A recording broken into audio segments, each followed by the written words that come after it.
எல்லாமே கர்மப்படிதான் நடக்குது அப்படின்னு சொன்னா எனக்கு பார்க்க ஒரு நல்லவரா இருக்கிறார், அவருக்கு எப்படி துன்பம் வருது அப்படின்னு ஒரு கேள்வி கேட்கிறார். அதுக்கு என்ன தீர்வு அப்படின்னு வழிகாட்டுகின்றார். துன்பங்கள்ல பல விஷம் சார்ந்திருக்கு, பல விஷயங்கள் இருக்கு. ஒருத்தருக்கு துன்பம் வருது அப்படின்னாலே இறைவன் அவனை விரும்புகிறான்னு அர்த்தம். அதெல்லாம் புரிஞ்சுக்கணும்.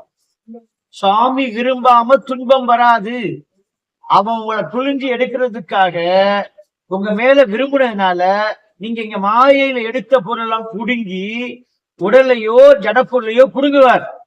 உங்களை மட்டும்தான் அவர் விரும்புவார், நீங்க எடுத்ததெல்லாம் அவர் விரும்ப மாட்டார். அதனால அவர் செஞ்சுக்கிட்டு இருப்பார். நம்ம பார்வையில் அது துன்பம், இறைவன் பார்வையில் அது இன்பம். அவர் உங்களை விரும்பிட்டார்னு அர்த்தம். தாங்குற மாதிரி கொடுப்பார். நீங்க வேணா கேட்கலாம், இறைவா எதை கொடுத்தாலும் தாங்குற மாதிரி கொடு. ரெண்டு விஷயம் தான், ஒண்ணு உயிர், இன்னொன்னு ஜடப்பொருள். ரெண்டு தானே. ஒண்ணு ஜடப்பொருள், அசையாத அறிவற்ற பொருள். அறிவற்ற பொருளை நம்மகிட்ட இருந்து புடுங்கிறது. நிறைய அதை பிடிச்சு வச்சிருப்போம். ஏதோ ஒண்ணு தந்திரத்தை கையாண்டோ, ஏமாத்தியோ, இனிமையா பேசியோ, எப்படியோ எடுத்திருப்போம். ஒண்ணு நாக்குல பேசி எடுக்கிறது, இன்னும் காலில் போய் எடுக்கிறது, இன்னொன்னு கைய வச்சு எடுக்கிறது, அல்லது உழைப்ப கொடுத்து எடுக்கிறது. எப்படியோ எடுப்பீங்க. எதை எடுப்பீங்க? பொருள் எடுப்பீங்க, இல்ல உயிர்கள் எடுப்பீங்க, நண்பர்கள் ஆக்குவீங்க. இந்த ரெண்டு ட்ராக் தானே இருக்கு. இந்த ரெண்டு ட்ராக்ல இருந்து எந்த சக்திய திரும்ப கொடுக்காம போக முடியாது. இங்க இருந்து யாரும் போக முடியாது. எனவே அவன் எதுல கை வச்சிருக்கான்னு பாக்கணும். பொருளை கை வைக்கிறானா, உடம்புல கை வைக்கிறானா? இந்த ஜடப்பொருளை கூட உடலை விட்டா தான் போக முடியும். கடையில உடலை பிரிஞ்சுக்கிட்டு இருப்பார், நோயா இருப்பார். அதை செய்யறதுதான் சனீஸ்வரன் ஜோதிடம் சொல்லுது நமக்கு. சனீஸ்வரன் கரெக்டா அர்த்தாசிரம சனி, அஷ்டமத்து சனி, 7 சனி, கண்ட சனி, ஜென்ம சனின்னு 30 வருஷத்துல சுத்தி சுத்தி அடிக்க இந்த சூட்சமத்தை ஜோதிடருக்கு நல்லா தெரியும். அதனால அவங்க மட்டுமே பக்குவமா கடந்து போவாங்க. எதை தொடாம பட்டும் படாமல் போயிடுவாங்க.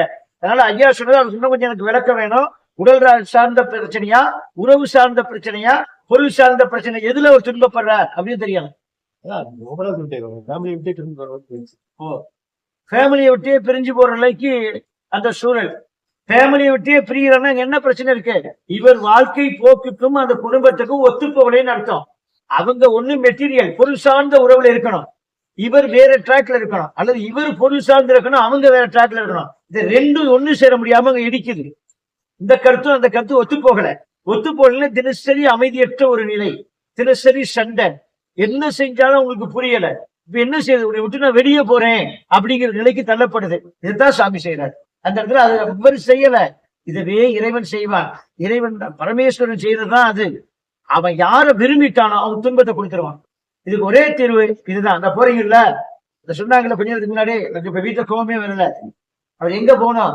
சுவாமி சன்னிதானத்துக்கு நீங்க முழுவதும் இங்க இருந்திருக்கணும், உதார பணியில இருக்கணும், ஆன்மீக கோயிலுக்கு போயிடணும், அதிகாரிகளோட சேர்ந்து நிற்கணும், சாஸ்திர பஞ்சங்களே இருக்கணும். கோடி கொடுத்தேனும் சான்றோர் சபையில் இணைந்து விடுங்கிற மாதிரி என்ன துன்பம் வந்தாலும் விட்டுறக்கூடாது, இருக்க பிடிச்சுக்கணும். அப்ப சந்தோஷம் தானா வரும். இதெல்லாம் சொல்றதுக்கு வெளியே ஆள் இல்லை உங்களுக்கு.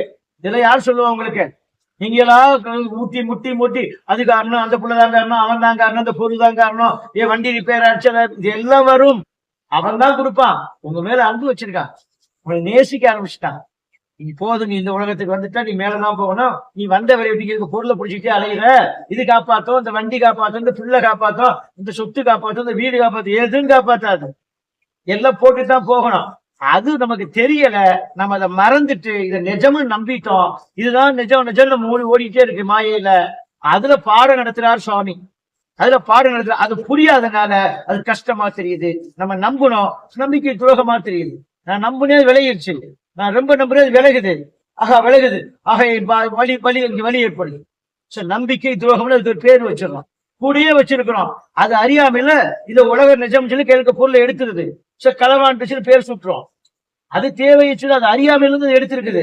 அதுவும் பொய் தான், அதுக்கு தெரிஞ்சிருந்தா செய்யாது. அது சொல்லித்தரக்கூட இங்க ஆள் இல்லை. அதுதான் அந்த சமூகம். எனவே அவர் சொன்னதுக்கான தீர்வு உடல் ரீதியான பிரச்சனை தீர்வு. மொத்தத்துல அவர் ஆரோக்கியமாக இருந்து நல்ல பணிகளை செஞ்சுக்கிட்டு அவர் இருக்கார். குடும்பத்துல பிரச்சனை இருக்கு, வெளியேறணும் இருக்குன்னா அவங்க கையாள வேண்டியது உங்க கூடயே இருக்கணும். எந்த சூழ்நிலை நல்லவர்களோட நீங்களா உயர்ந்த சிந்தனையாளர்கள், உங்க என்ன கேள்வியா அப்படிதான் வருது. அதனால உங்களை விட்டு வெளியிட்டாருன்னா கூட கொஞ்சம் பிரச்சனை வருது. அப்ப அரவணைச்சு நீங்க தான் கூட்டிட்டு வரணும். அவர் எந்த சூழ்நிலை வழிகாட்டி தர்ம சிந்தனையை குறித்து ஆன்மீக பணிகள், இந்த மாதிரி உழவார பணிகளை அணைச்சு கூட்டிட்டு வந்தோம். வந்தா ஒரு மாற்றம் வேகமா ஏற்படும். ஒரு 2-3 வந்தாலே மாறிடுவார். அது மாதிரி கூட்டிக்கலாம். அதான் தீர்வு. மற்றபடி கோயில்களுக்கு போயிட்டு வர சொல்லுங்க அடிக்கடி, ஆன்மீக ஆலயங்களுக்கு தீர்வு அடைக்கும். இது முக்கியமா அவருக்கு என்ன சாதகம்னா தெளிவா சொல்லிடலாம். இது பொதுவா ஆன்மீகத்துல சொன்னாலும் சிவாலயத்துக்கு போக சொல்லுங்க. அவர் கட்டத்தை தாங்குற மாதிரி கொடுக்க சொல்லுங்க. ஐயா குடு தாங்குற மாதிரி குடிக்கிறது. உடம்ப கொடுத்தா, கண்ணை கொடுத்தா, கையை கொடுத்தா, காலை கொடுத்தா, பஞ்சபூத்தை கொடுத்த, எல்லாத்தையும் நீ போட்டுட்ட, இது எல்லாம் எனக்கு கையாளுறேன் தெரியாம ஏதாவது கூட எடுத்து வச்சிருந்தா கூட மெதுவா தாங்குற மாதிரி எனக்கு இந்த எடு பிசுக்கு நடத்தினா தாங்க முடியல அப்படின்னு சொல்லி கேட்டு வாங்கி வச்சிருங்க. ஆனந்தமா வந்துடும். தீர்வு அவ்வளவுதான். சரி.